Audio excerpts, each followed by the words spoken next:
Amén, amados hermanos. Buenas tardes para todos. Que la gracia, que la paz de Dios nuestro Padre y del Señor Jesucristo sea en cada corazón, hermanos. Me alegra mucho poder estar con los hermanos. Me alegra mucho poder saludarles a través de este medio. Extrañamos mucho el poder compartir con los hermanos. Tenemos unos gratos recuerdos en el corazón del tiempo que estuvimos con los hermanos. Y bueno, hermanos, que gracias al Señor que ha colocado en el corazón de los hermanos el poder pues compartirme de este ejercicio que los hermanos están teniendo a través de estas videollamadas en las cuales podemos entonces tener comunión, contactarnos, considerar aspectos de la palabra, amados hermanos. Reciban un saludo fraternal de acá, de nuestros hermanos con los que estamos perseverando en la fe, acá en la ciudad donde me reúno. Les saludo con amor en el nombre de Jesucristo y bueno, le agradecemos a los hermanos el sentir de habernos invitado para poder considerar aspectos importantes de la palabra del Señor, amados hermanos. El día de hoy, hermanos, quisiera compartir con los hermanos aspectos de la palabra que siempre hemos conocido y aspectos de la palabra que siempre nosotros hemos considerado en medio de la comunión. Pero hoy quiero llamar la atención a compartir algo relacionado con el momento que nosotros estamos viviendo sobre toda la humanidad. La palabra de Dios tiene sustento para todos los ámbitos y para todos los aspectos de nuestra vida. Entonces, antes de comenzar, hermanos, quisiera hacer una breve oración, que juntos me acompañaran a orar al Señor desde sus hogares para presentarnos ante nuestro buen Dios, para que su Espíritu pueda sustentarnos en este tiempo que vamos a considerar algo de la palabra. Padre, estamos ante tu presencia, Señor. Todo está desnudo delante de ti. Nuestros corazones están abiertos delante de ti y queremos pedirte que en el nombre de Jesús, tu Hijo, que tú nos asistas con tu Espíritu Santo, porque tu Espíritu es el que nos va a llevar a toda verdad y toda realidad. Queremos poder tocarte, ser fortalecidos en estos tiempos y poder entender las razones de tu boca, Señor. Así que oramos para que tú seas nuestro sustento en todo momento y más en estos tiempos, Señor.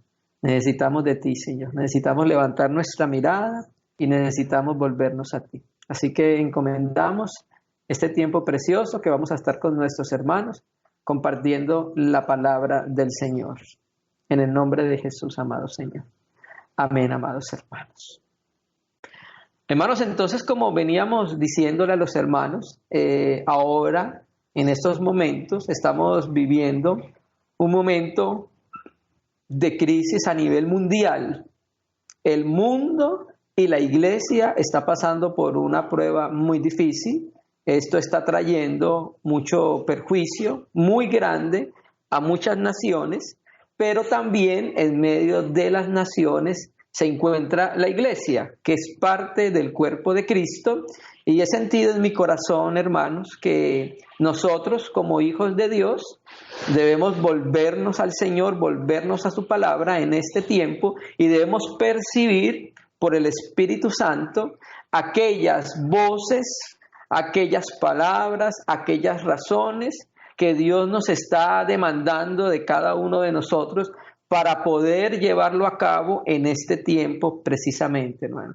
Siento en mi corazón que como parte del cuerpo de Cristo nosotros debemos acercarnos al Señor en intimidad y poder percibir en esa intimidad qué está queriendo el Señor que la iglesia haga en estos tiempos, para ver qué está queriendo Dios que la iglesia piense en estos tiempos, para ver qué está queriendo Dios que la iglesia actúe en este tiempo. Entonces creo que es un tiempo propicio para volvernos al Señor. Y en relación a eso, quisiéramos compartir una breve reflexión de la palabra que de pronto nos va a ayudar de cierta medida un poco en este tiempo para poder nosotros vivir la vida cristiana. Quisiera que me acompañaran los hermanos al Salmo, el Salmo capítulo 11. Quiero leer el versículo 5. Este salmo es un salmo que nos habla, es un cántico de confianza que está dividido en dos partes.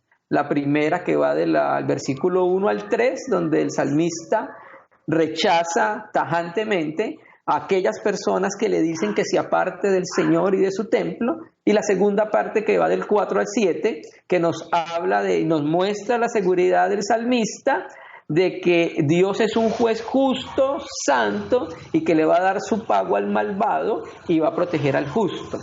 Entonces, en este contexto, yo quiero leer el verso 5. Recuerde que ese es un salmo de David. Aquí David nos muestra que lucha él mismo, tiene su lucha interior, una fuerte prueba que lo quiere llevar a desconfiar de Dios y recurrir a otros medios, para poder conseguir su propia seguridad en los momentos de peligro.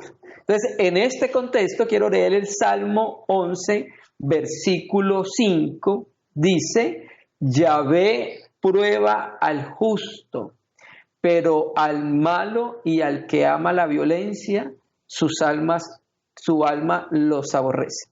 Quiero llamar la atención, amados hermanos, a el compartir que vamos a tener el día de hoy, y vamos a hablar del tiempo de la prueba para la iglesia. Vemos que en este salmo Dios hace algo, y es que prueba al justo. Esta frase recuerda mucho el libro de Génesis, cuando dice las Escrituras que Dios probó a Abraham. ¿Cómo fue la prueba de Abraham? Bueno, Abraham fue probado cuando Dios pide en sacrificio a su hijo, a Isaac. ¿Recuerda? Entonces, amados hermanos, el que tiene la capacidad de probarnos es Dios, y Dios nos reveló por las Escrituras que Él va a probar al justo. Entonces, nosotros en este tiempo debemos empezar a percibir la prueba que está viniendo sobre el mundo entero, y no solamente sobre el mundo entero, sino la prueba que están teniendo cada uno de nuestros hermanos en la faz de la tierra, ¿sí? Entonces colocamos como base un texto muy revelador que nos dice que es Dios el que va a probar el corazón de sus hijos. Hoy queremos utilizar como base un capítulo que es el capítulo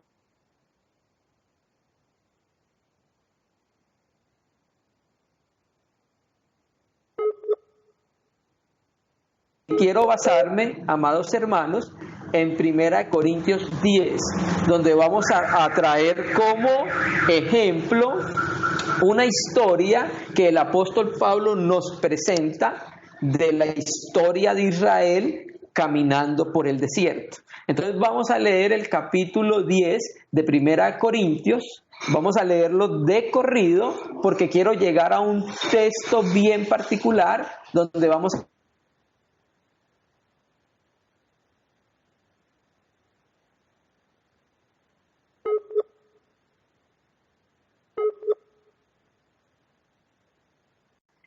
podremos considerar algunos aspectos, pasaremos sobre algunos versículos, haremos algunos comentarios en relación con este tema. 1 Corintios 10:1, porque no quiero, hermanos, que ignoréis que nuestros padres todos estuvieron bajo la nube y todos pasaron el mar. Y todos en Moisés fueron bautizados en la nube y en el mar. Y todos comieron el mismo alimento espiritual y todos bebieron de la misma bebida espiritual, porque bebían de la roca espiritual que los seguía, y la roca era Cristo. Pero de los demás de ellos no se agradó Dios, por lo cual quedaron postrados en el desierto. Mas estas cosas sucedieron como ejemplo para nosotros, para que no codiciemos cosas malas como ellos codiciaron. Ni seáis idólatras como alguno de ellos, según está escrito: se sentó el pueblo a comer y a beber, y se levantó a jugar. Ni forniquemos como algunos de ellos fornicaron y cayeron en un día 23,000. Ni tentemos al Señor como también algunos de ellos le tentaron y perecieron por las serpientes. Versículo 10. Ni murmuréis como algunos de ellos que murmuraron y perecieron por el destructor. 11. Y estas cosas les acontecieron como ejemplo y están escritas para amonestarnos a nosotros, a quienes han alcanzado los fines del siglo. Así que el que piensa estar firme, mire que no caiga. No os ha sobrevenido ninguna tentación que no sea humana, pero fiel es Dios, que no os dejará ser tentados más de lo que podéis resistir, sino que dará también juntamente con la tentación la salida para que podáis soportar. Por tanto, amados míos, huid de la idolatría. Amados hermanos, entonces queremos colocar como base para este compartir la estancia de Israel en el desierto. El apóstol Pablo en el capítulo 9 empezó a presentar las credenciales de su apostolado y empezó a hablar del galardón que Dios tiene preparado para todos aquellos que le aman, ¿cierto? Y empieza a decir que él, como cualquiera de los hermanos, golpea su cuerpo porque lo quiere poner en servidumbre, no sea que él, habiendo sido heraldo, fuera a ser descalificado. Y el capítulo 10 entonces empieza con una palabra ¿por qué? Porque no quiero, hermanos, que ignoréis que nuestros padres todos estuvieron bajo la nube y todos pasaron el mar. Entonces esta palabra ¿por qué? Es una palabra hilativa que une este capítulo con el capítulo anterior. Entonces los corintios tenían que tener una vigilancia práctica para que no llegasen a ser reprobados. Los israelitas, a pesar de los privilegios del pacto que se hizo con ellos, fueron casi todos desechados en el desierto por falta de fe, ¿cierto? Entonces mire que Pablo hila el capítulo 9 con el 10, termina con aquellos que pueden llegar a ser reprobados y va a colocar el ejemplo de Israel en el desierto para que los corintios no sigan el ejemplo de los israelitas en el desierto, porque tenían ciertas cualidades que hicieron que ellos quedaran tendidos en el desierto y toda esa generación pereciera. Entonces Pablo está trayendo ese tiempo en el desierto que tuvo Israel, donde tuvo muchas vicisitudes, donde tuvo muchas pruebas. Entonces nosotros queremos basarnos en este capítulo y traer a colación el tiempo de Israel para poder entender algo en nuestros tiempos, en lo que estamos viviendo, amados hermanos. Quiero leer entonces desde el verso 11 hasta el verso 14 para poder considerar un poco este aspecto de la prueba. Y estas cosas, todo lo que le aconteció a Israel, les acontecieron como ejemplo. Sabemos entonces que la palabra para ejemplos es tipo, de donde viene tipología. Entonces, todo aquello que sucedió en el desierto en Israel era una tipología que le estaba enseñando, que quedaba como enseñanza para todos aquellos entonces que nos acercamos a la palabra de Dios y que nos acercamos a ver la manera como debemos andar, vivir nuestra vida cristiana. Entonces, estas cosas les acontecieron como ejemplo y están escritas para amonestarnos a nosotros, a quienes han alcanzado el fin de los tiempos. Entonces, estos ejemplos son sacados de la historia de Israel para todas las generaciones de los creyentes, ¿cierto? Entonces nosotros, como cristianos, vemos entonces estos ejemplos para no caer y no seguir esas mismas pisadas de la mayoría de Israel en el desierto. Pablo dice en el versículo 12, así que el que piensa que está firme, mire que no caiga. Entonces utiliza otro así que, ¿cierto? ¿Para qué? Para entonces, con este así que, dar punto final a este repaso de la historia de Israel y aplicarlo directamente a esas advertencias a la situación corintiana. Y no solamente a la situación corintiana, sino también a la situación de la iglesia en todos los tiempos, ¿cierto? Versículo 13. Vamos rápido porque queremos centrarnos en este versículo. No nos ha sobrevenido ninguna tentación que no sea humana, pero fiel es Dios que no os dejará ser tentados más de lo que podéis resistir, sino que dará también juntamente con la tentación la salida para que podáis soportar. Amados hermanos, entonces el día de hoy nos queremos centrar en estas tres palabras que aparecen en este versículo. Tentación, ninguna tentación. Tentados, no os dejará ser tentados, y juntamente con la tentación. Quiero llamar la atención a esta palabra griega, que es la palabra griega peirasmos.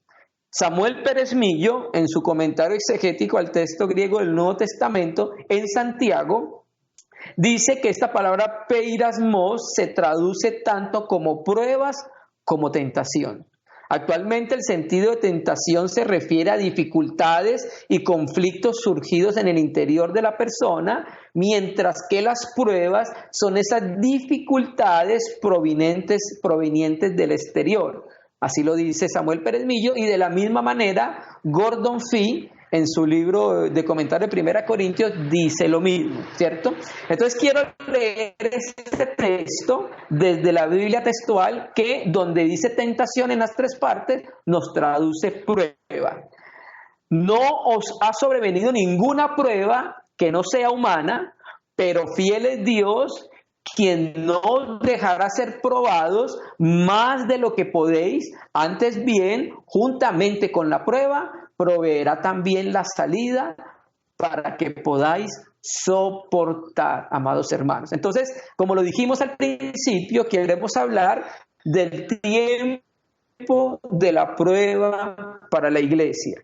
Es indudable, entonces, negar que hoy hay una prueba entera para el mundo, pero la iglesia también está en el mundo. Y nosotros como cristianos, amados hermanos, debemos entender que Dios ya nos lo advirtió por medio de las Escrituras, y también nos advirtió para qué iba a permitir las pruebas en la iglesia, cuál era el propósito de la prueba en la iglesia y cómo la iglesia debe afrontar la prueba en la cual es sometida de parte de nuestro Dios, amados hermanos. Entonces, este texto es fundamental porque la oración final de este versículo, de este párrafo, siempre ha servido en muchas generaciones de cristianos como una palabra de esperanza en tiempos de dificultad, como lo estamos viviendo hoy en nuestro globo terráqueo, amados hermanos.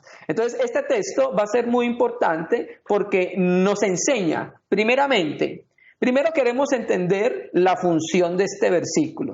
Este verso funciona en 2 direcciones: como continuación de la advertencia del verso 1 al 12 y como palabra de ánimo que nos va a llevar al mandamiento del verso 14, que es huir de la idolatría, va a ser uno de los aspectos más puntuales y más centrales en los cuales vamos a hablar en el día de hoy, amados hermanos.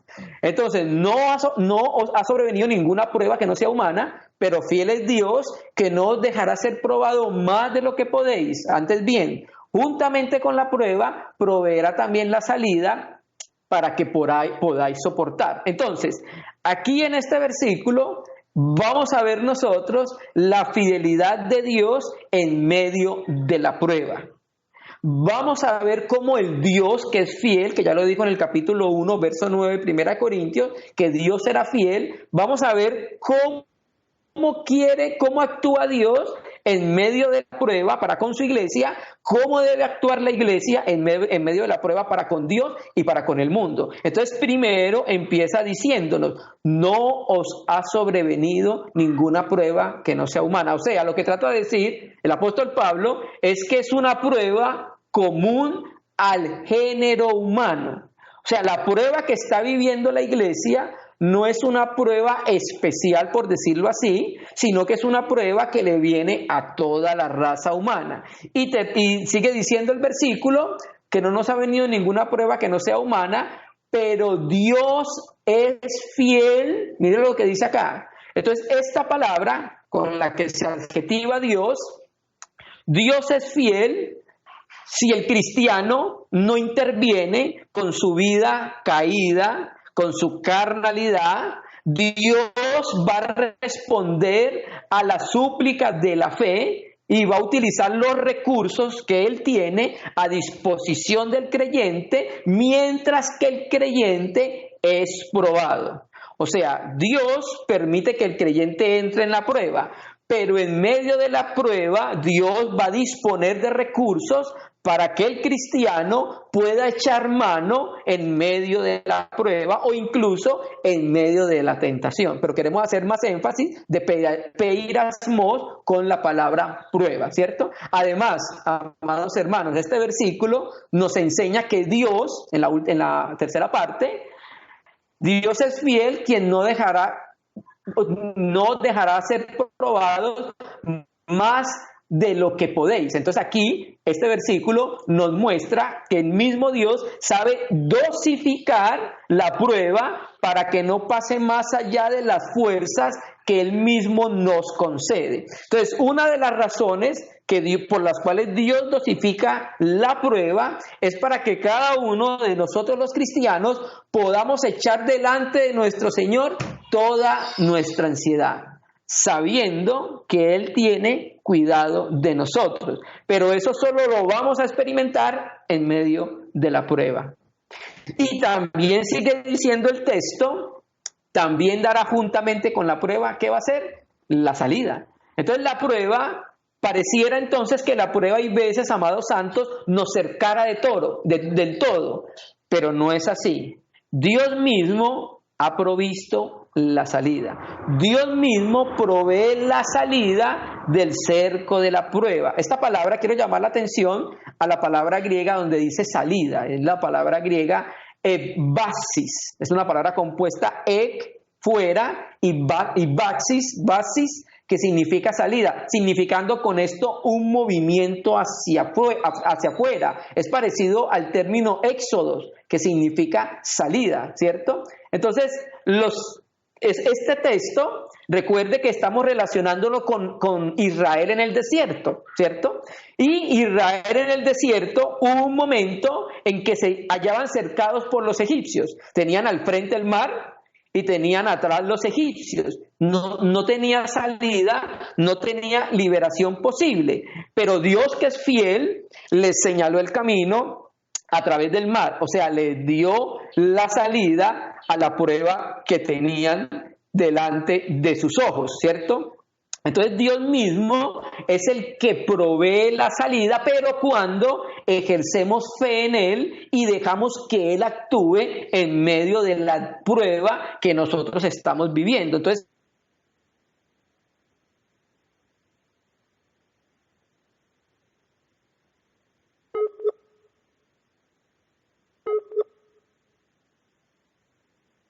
salida a la prueba que estamos viviendo, pero lo primero que debe hacer el hombre cristiano es echar toda la ansiedad en Dios y ejercitar la fe en estos momentos, ¿cierto? Esta ilustración que acabamos de dar en relación con Israel en el desierto enfatiza que la salida del cerco a las pruebas depende solo de Dios y que nosotros la vamos a aprovechar es por la fe. Muchas veces nosotros queremos practicar una salida, nosotros practicamos y tejemos la salida por medios humanos y es ahí cuando fracasamos, hermano.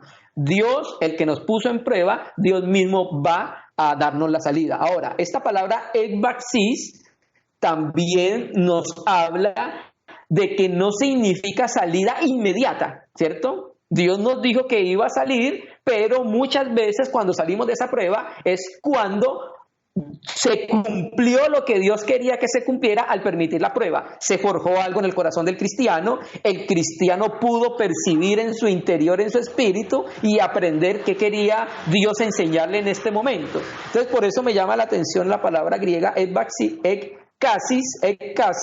porque no significa salida inmediata, sino salida en el tiempo oportuno, después de que la paciencia haya hecho su obra perfecta. Eso lo dice Santiago, que es un texto paralelo, pero no lo vamos a tratar el día de hoy, ¿cierto?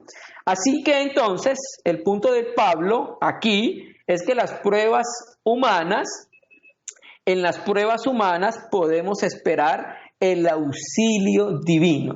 Entonces, como estamos hablando de Israel en el desierto y estamos relacionándolo con la prueba, entonces quiero que mis amados hermanos me puedan acompañar a Deuteronomio capítulo 8, donde nos habla de las razones por las cuales Dios probó a Israel en el desierto. Y esto a nosotros nos va a ayudar a poder entender las razones por las cuales Dios prueba a la iglesia muchas veces, amados hermanos.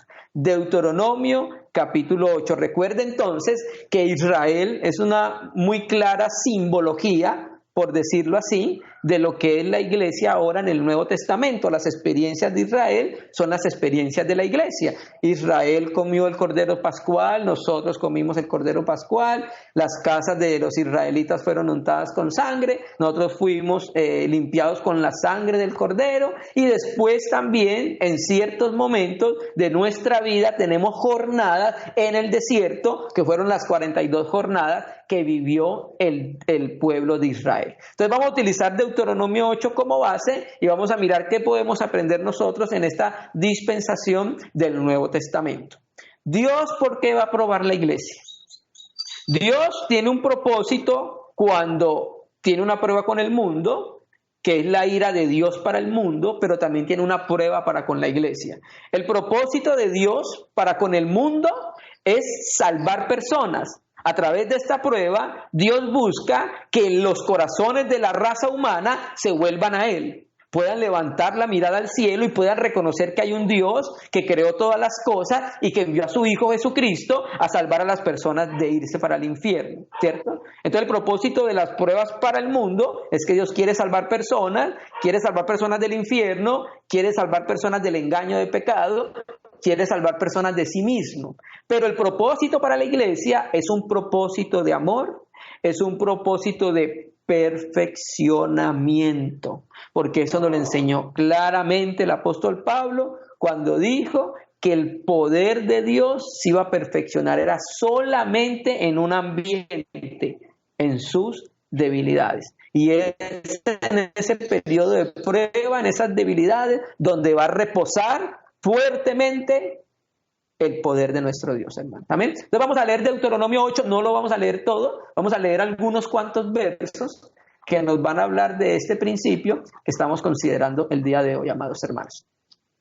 Deuteronomio capítulo 8, versículo 1. Entonces, como el contexto que estamos trayendo es Israel en el desierto, vamos a mirar entonces qué dice el Antiguo Testamento y vamos a utilizar la parte de Deuteronomio 8 que nos habla que Moisés está repasando los mandamientos del Señor y la humillación en el desierto como una advertencia contra enaltecerte, contra olvidar a Dios y contra la idolatría. Estos tres aspectos quería entonces Dios con Israel en el desierto. Y mire, hermanos, que la enseñanza de Israel en el desierto es muy rica para nosotros, muy diciente y sobre todo en estos tiempos, porque muchas veces lo que la prueba quería conseguir algo en el corazón de Israel, digámoslo así, ellos en 3 meses tenían que haber cruzado el desierto y llegar a la tierra prometida. Hermanos, se demoraron 40 años. Entonces el aprendizaje con algunos es alargado innecesariamente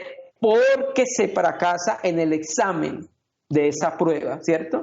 En este caso Israel fue 40 veces más extenso de lo que necesitó haber sido, amados hermanos. Entonces vamos a mirar unos textos y vamos a mirar qué nos puede enseñar el Señor a través de su Espíritu a medida que vamos leyendo y comparándolo con la vida, con lo que estamos viviendo nosotros en nuestro tiempo y cualquier prueba en cualquier tiempo que la iglesia ha vivido.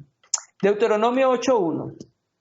Cuidaréis de poner por obra todo mandamiento que yo os ordeno hoy, para que viváis y seáis multiplicados, y entréis y poseáis la tierra que Yahvé prometió con juramento a vuestros padres.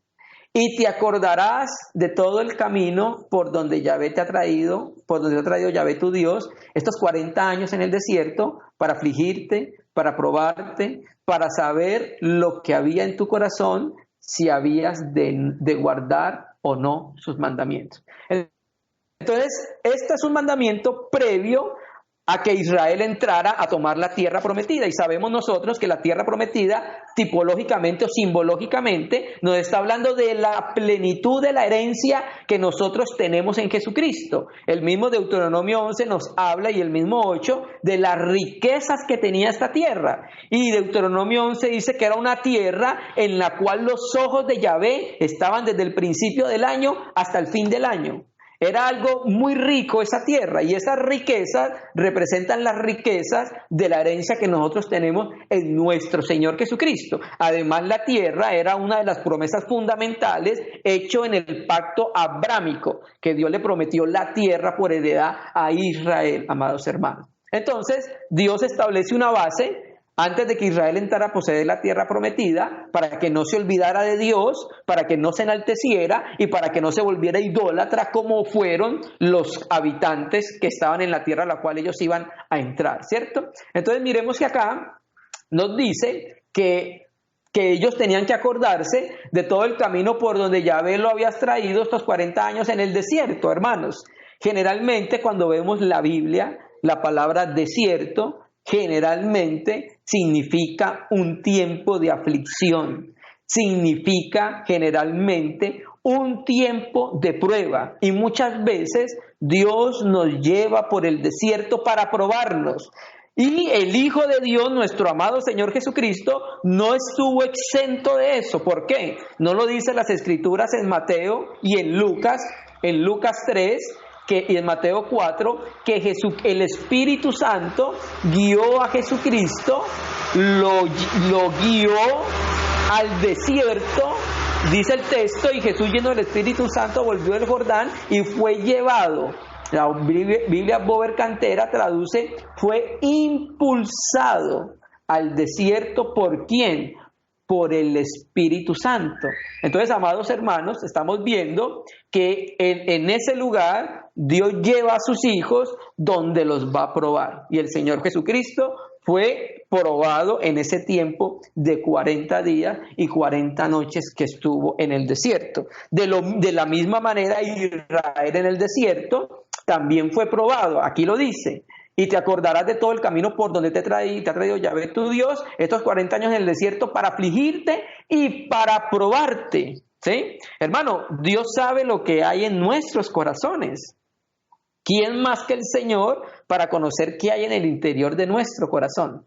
¿Cierto? Pero Dios nos prueba, primeramente, es para que nosotros conozcamos quiénes somos y cómo estamos delante del Señor. Solo en el momento de la prueba es que se va a aflorar cómo está nuestro interior en relación con Dios, ¿cierto? Entonces aquí dice también que los afligió o los humilló, ¿cierto? Y la humillación era el método para probar su actitud para con Dios. Humillar significa hacerlos sentir la necesidad de la ayuda y de la dependencia de Dios por medio de las aflicciones y necesidades, ¿cierto? Los iba a probar poniéndolos en situaciones en la vida que los llevase a revelar lo que había en su corazón, hermano. Si creían en el sustento del Señor, si creían en su poder, si creían en su justicia, si creían en su amor. Porque no es fácil estar en un desierto donde no hay agua.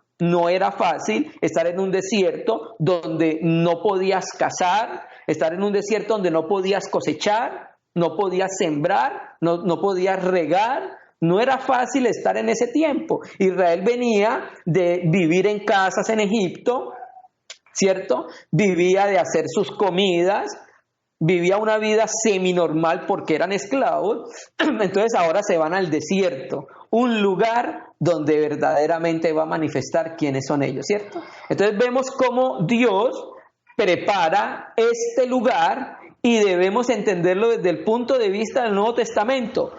Todas las cosas cooperan para bien, amados hermanos, ¿cierto? Entonces vemos acá cómo Dios prepara el desierto, prepara en el desierto la aprobación de sus hijos para ver quién sale aprobado. Para eso también sirve la prueba, para saber quién sale aprobado. Ustedes recuerdan que en Ezequiel aparecen los querubines, y una de las particularidades de estos querubines es que tienen los pies como bronce bruñido, bronce muy pulido o bronce refulgente. Y el bronce en la Biblia es como sinónimo de pasar por un juicio. Entonces estos querubines fueron aprobados cuando Luzbel e Hillel se rebeló con todos sus ángeles, con los que se rebelaron, y ellos fueron probados en ese momento y salieron aprobados. Entonces la prueba también sirve para mostrar el corazón de las personas y saber quiénes salieron aprobados. Entonces este tiempo sirve para probar y manifestar verdaderamente los corazones, amados hermanos. Me llama mucho la atención, quiero que leamos Lucas capítulo 8, versículo 13, y quiero mostrar que una de las finalidades de la prueba efectivamente es mostrar quiénes somos cada uno de nosotros delante del Señor. Vamos a leer en la parábola del sembrador. Ustedes saben entonces el contexto. El sembrador salió a sembrar la buena semilla. El sembrador es el Señor. La buena semilla es la palabra de Dios. La palabra, cuando se predica, cae en diferentes corazones. Y esos corazones son tipificados por tipos de tierra, ¿cierto? Entonces, hay unos, vamos a leer el versículo 13, Lucas 8, versículo 13. Hay unos corazones que son tipificados por los tipos de tierra. Miren estos. Cuando el sembrador sembró la palabra, dio la palabra y cayó en un tipo de tierra. Los de sobre la piedra son los que, habiendo oído, reciben la palabra con gozo, pero estos no tienen raíces. Creen por algún tiempo, y en el tiempo de la prueba, ¿qué hacen? Se apartan. Y la palabra griega para prueba acá es la misma palabra de la que estamos hablando nosotros en el Nuevo Testamento, que es la que venimos hablando en Primera de Corintios, que es la palabra peirasmos, la palabra griega raíz. Entonces miren lo que hace la prueba. En esta persona, la semilla la recibió con alegría, con gozo, caminó por algún tiempo con alegría, pero inmediatamente que fue probado, ¿qué hizo? Se apartó. O sea que verdaderamente se manifestó lo que había en su interior, hermanos.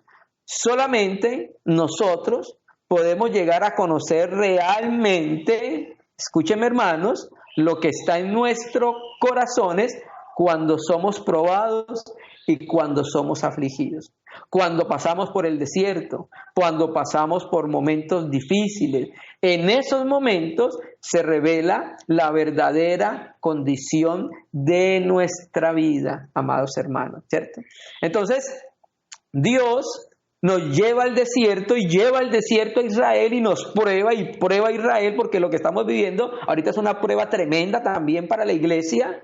Ya estamos viendo cómo están reaccionando los corazones de nuestros hermanos, cómo estamos reaccionando nosotros a la prueba. Entonces Dios llevó a Israel por el desierto porque también quería hablarle en el interior.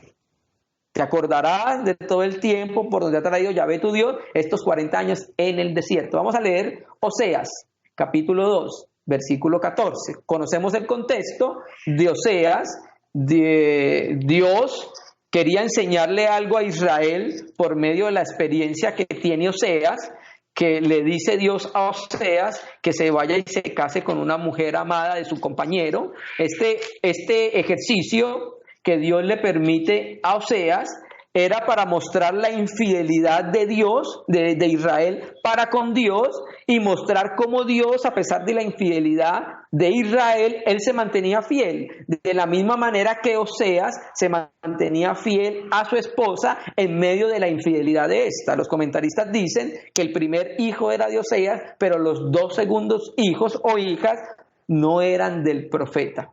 Entonces, hermanos, como base para esto, leamos Oseas 2, versículo 14. Pero he aquí, yo lo atraeré y lo llevaré al desierto y hablaré a su corazón. Hay veces, amado Señor, amados hermanos, el motivo por el cual Dios nos guía y nos impulsa y nos prepara en el desierto, que son las pruebas, es porque Él quiere hacer un trabajo en el interior.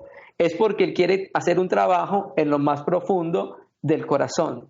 Dios quería llevar a Israel en el desierto para hablarle. Dios quiere llevar a la iglesia a la prueba para poder hablarle en el corazón. Hoy es un tiempo de mucho ruido. Hoy es un tiempo de muchas actividades que no dan tiempo para que nosotros podamos estar íntimamente con el Señor.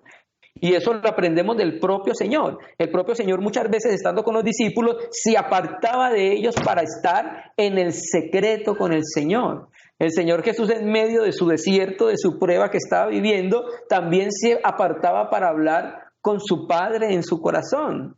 Entonces el desierto, como tiempo de prueba, es un lugar donde Dios trata con los hombres, donde Dios los trabaja.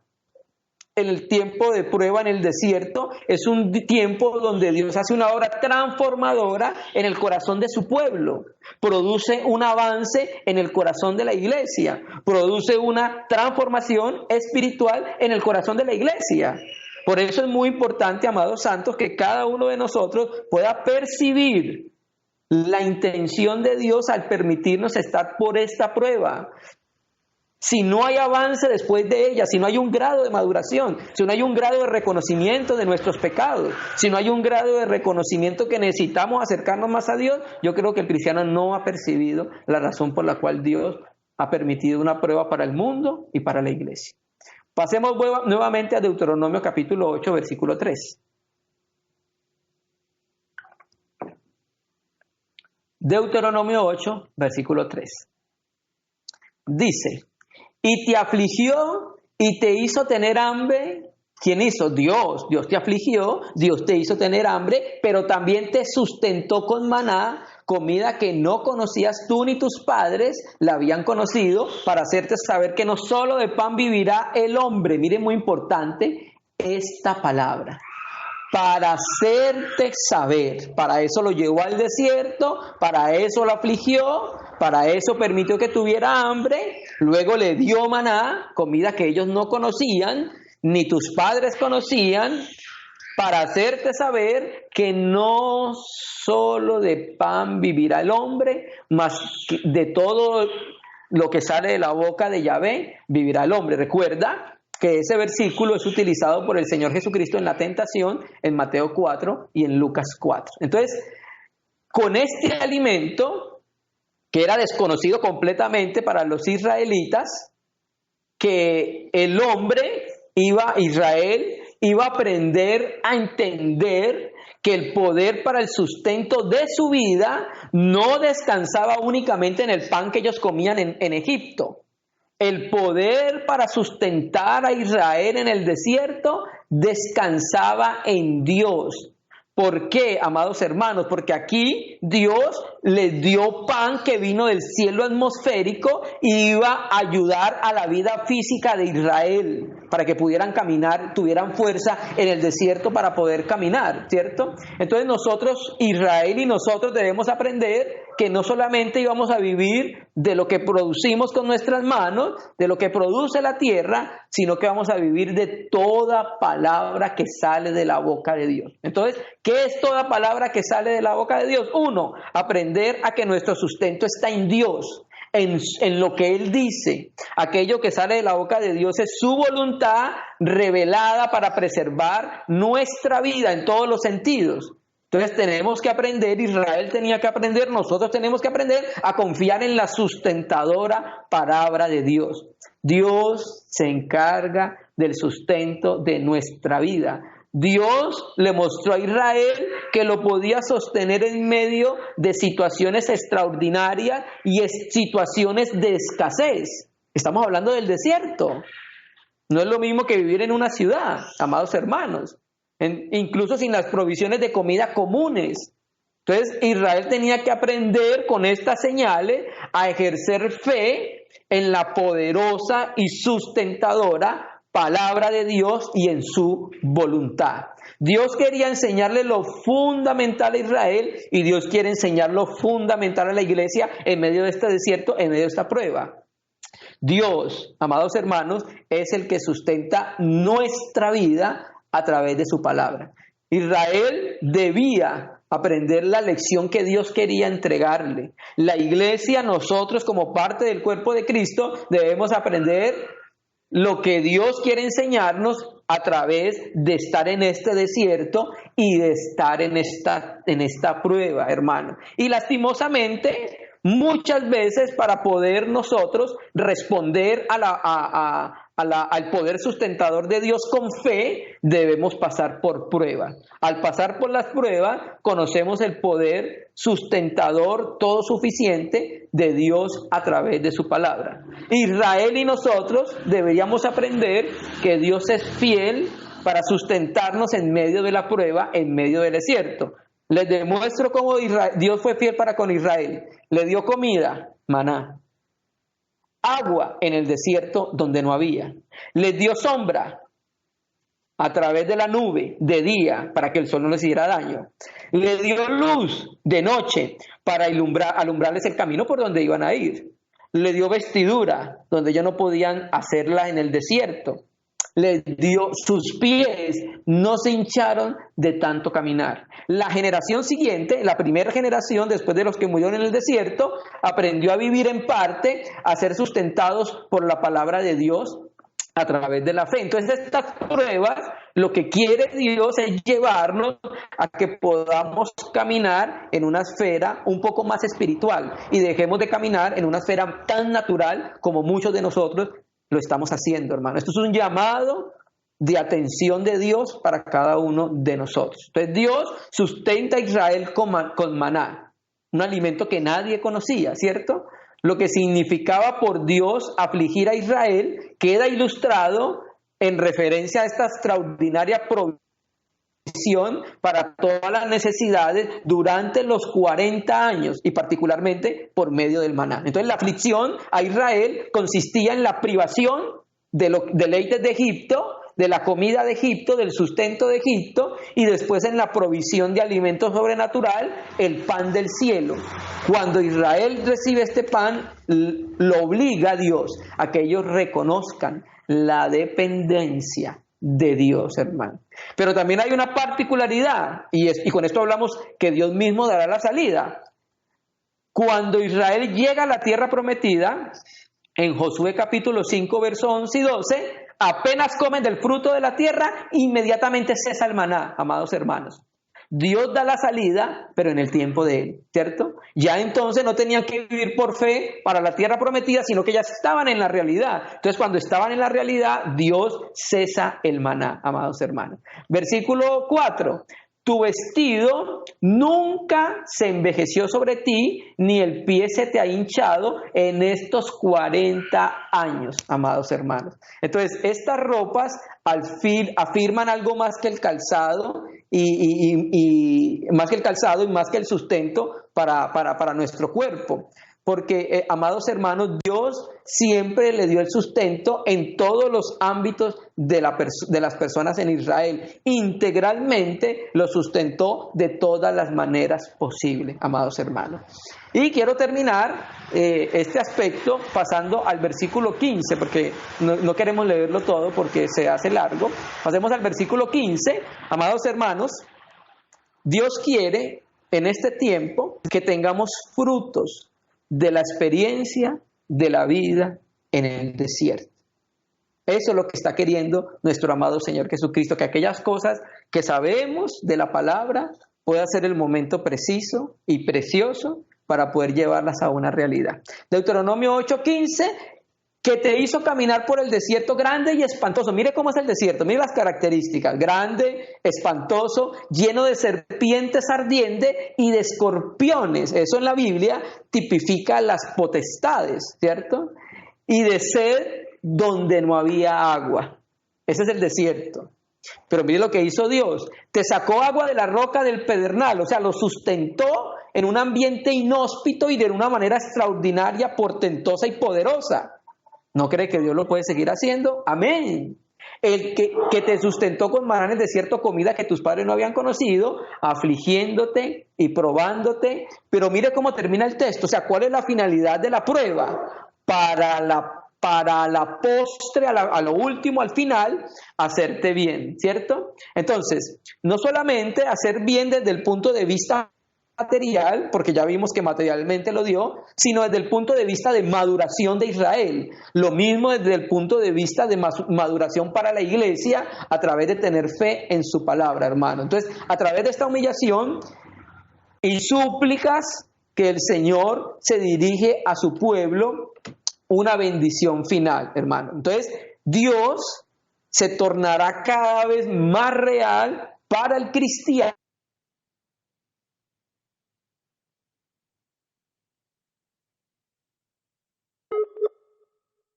porque verdaderamente se va a manifestar lo que hay en el corazón de cada uno de los hijos de Dios.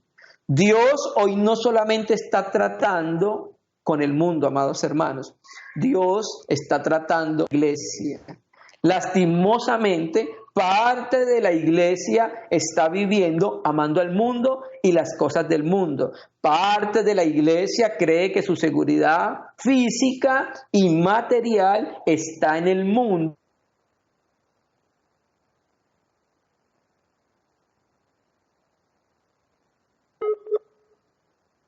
Apocalipsis 12, que en el desierto la mujer va a ser sustentada porque tiene un lugar preparado por Dios para donde será sustentada 1260 días.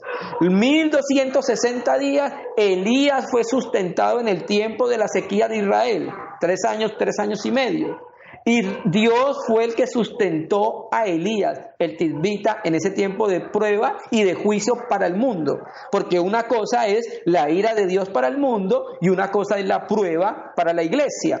¿Qué es lo que sucede con los teólogos hoy que dicen que la iglesia no pasará por la gran tribulación?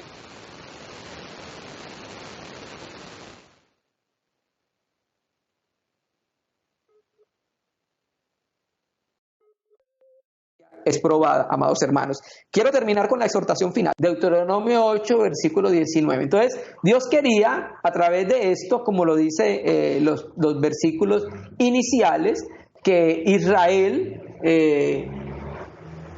no se enalteciese cuando tuviera riquezas, cuando sembrara, cuando viviera en una tierra fuerte, no se olvidase de Dios y por último quería que no llegase a la idolatría, que era algo que tenía algo propio de la nación de Canaán, que Dios escribió a través de Moisés un largo epistolario en Levíticos 18, 19 y 20, hablando en contra.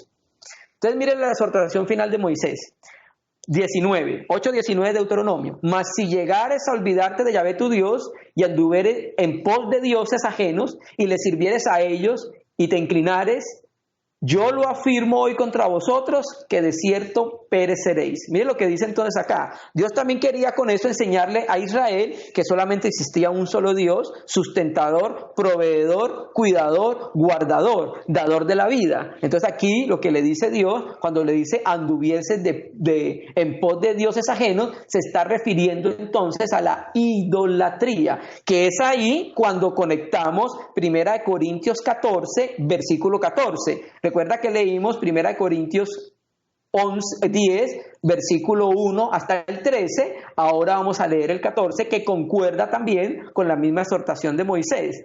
1 Corintios 10, 14. Por tantos amados, huid, por tanto, amados míos, huid de la idolatría. Mira que termina en la misma exhortación de Moisés para con Israel y de Pablo por el Espíritu para con la iglesia. Entonces, amados hermanos, Dios hoy quiere llamar la atención a la iglesia para que abandone los ídolos. No estamos hablando de los ídolos de la mitología de los griegos, la mitología babilónica, ni de la mitología romana. Estamos hablando de que hoy hay dioses en el corazón de los cristianos. Y le voy a poner un ejemplo. Abraham, recuerda que empezamos hablando de Abraham. Dios, ¿por qué le pide a su hijo en sacrificio? Se lo pide en una de las razones por la cual se lo pide es porque Abraham había caído en idolatría.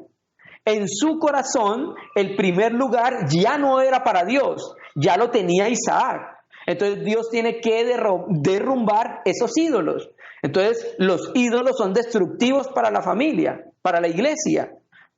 Algunos hermanos en su corazón tienen un ídolos erigidos. Tienen su familia, la profesión, ellos mismos, su trabajo. Entonces los ídolos lo que hacen es cautivar y gobiernan el corazón de cada cristiano, amados hermanos. Entonces Dios ayudará a nuestros hermanos en medio de la prueba a hacer morir todas las cosas terrenales, amados hermanos, ¿cierto? Entonces en Samuel dice que porque como pecado de adivinación es la rebelión y como ídolos e idolatría la obstinación. ¿Por qué Dios dice que la obstinación es un pecado de idolatría? Porque la obstinación lo que hace es colocar el yo en primer lugar, una persona obstinada. Solamente yo en el primer lugar. Y lo mismo dice Colosenses, hacer morir un pueblo terrenal. Avaricia, que es idolatría. ¿Por qué también la avaricia es idolatría? Porque la avaricia solamente piensa en sí mismo. Entonces los ídolos, las iglesias se han llenado de ídolos hoy. Y Dios a través de este trabajo, de esta prueba, de este desierto, quiere romper todo aquel ídolo que está en el corazón de cada uno de sus hijos, porque el que tiene que estar en el primer lugar es el Señor, amados hermanos. Entonces terminamos con la aplicación de lo que compartimos. Cuando estudiamos hermenéutica, vemos entonces algunas normas para interpretar el texto de la Biblia. Nos habla de un fondo histórico, nos habla del análisis gramatical de algunas palabras, nos habla de pasajes paralelos como hemos hecho, y por último nos lleva a algo que José Martínez en su libro Hermenéutica llamó la actualización del texto, que no es nada más y no es nada menos que la aplicación de lo que hemos escuchado. Entonces, hermanos, ¿cómo podemos aplicar eso hoy a nuestro tiempo? Podemos preguntarnos, ¿por qué Dios lleva a la iglesia a un tiempo de prueba y de aflicción? Yo veo a través de la palabra, basándome en lo que dice Pablo, que el poder de Dios, la maduración de Dios, la formación del carácter de Cristo en la iglesia, de preparar a la iglesia para que pueda recibir su lugar, su lugar de gloria, de dominio, su reino con Cristo, es precisamente por la cual Dios permite que la iglesia pase por estas pruebas. Al tratar Dios con el mundo, también está tratando con la iglesia, hermanos. Trata con los hombres para que los hombres se vuelvan a Cristo. Cuando vemos Apocalipsis capítulo 16, dice que las copas caían y las gentes no se arrepentían. Hermano, ¿cuántas personas están muriendo diariamente en muchos países? Esto debe llamar la atención a las personas de la tierra para que se arrepientan, amados hermanos, ¿cierto? Entonces Dios trata con la iglesia, trata con el mundo, trata con la iglesia, trata con los hombres del mundo, trata con los hombres de la iglesia. Quiere tratar con el mundo para que el mundo haga parte de la iglesia y Dios empiece a edificarlo. Quiere tratar con la iglesia para que la iglesia se santifique y siga santificándose cada día más, ¿cierto? Entonces debemos reflexionar en los tratos de Dios, de Dios con Israel en el desierto, los tratos de Dios con nosotros en nuestro desierto. Debemos entenderlo para poder tener provecho espiritual y fruto de la experiencia en el desierto en estos tiempos, amados hermanos. Entonces, ¿qué nos enseña este desierto y qué debe producir en nosotros? Humillación, probarnos verdaderamente cómo está nuestro corazón, y al ver cómo está nuestro corazón, vemos cómo estamos delante del Señor. Al ser probados vamos a ver verdaderamente qué está rigiendo nuestras vidas, amados hermanos. ¿Quién tiene el primer lugar en nuestra vida? ¿Cómo hemos entendido al Señor? ¿Cómo hemos practicado al Señor? ¿Qué está dándole realmente sentido a nuestra vida? ¿Qué es lo que está en nuestro primer lugar en nuestro corazón? ¿Qué es lo que amamos? ¿Qué es lo que adoramos? Nosotros tenemos una predicación que se llama la muerte de lo que amas, que era cuando Dios le pide en sacrificio a Isaac precisamente porque había ocupado un lugar que no debía ocupar. Entonces, esta prueba nos ayuda a manifestar nuestro corazón y nos ayuda a percibir y a manifestar qué tanto estamos viviendo para Dios, qué tanto estamos cimentados en tu palabra, qué tanto buscamos. A través de esta prueba nos lleva el Señor a descubrir nuestras flaquezas, a descubrir nuestra condición real. Si hay algo en nuestro corazón que está quitando el primer lugar de Dios, Dios quiere con la prueba y con el desierto derribarlo, amados hermanos. Entonces, amados hermanos, estaba en mi corazón compartir con los hermanos el tiempo de la prueba para la iglesia. Hay muchos versículos más. Santiago nos habla otra parte acerca de la prueba, pero creo que pues por ahora con estos versos son suficientes, hermano, para que podamos entender las razones de Dios, podamos darle loor al Señor. Sabemos que Él dará la salida juntamente con la prueba, pero en el tiempo del Señor, no cuando nosotros queramos, porque tenemos que aprender cada día más por experiencia a estar confiando en Él, amados hermanos. Bendiciones de Dios, mis hermanos. Me alegra mucho poder compartir este tiempo con nuestros amados hermanos. Reciban un saludo y caluroso abrazo fraternal en nuestro Señor Jesucristo. Amén, amados hermanos. Aleluya.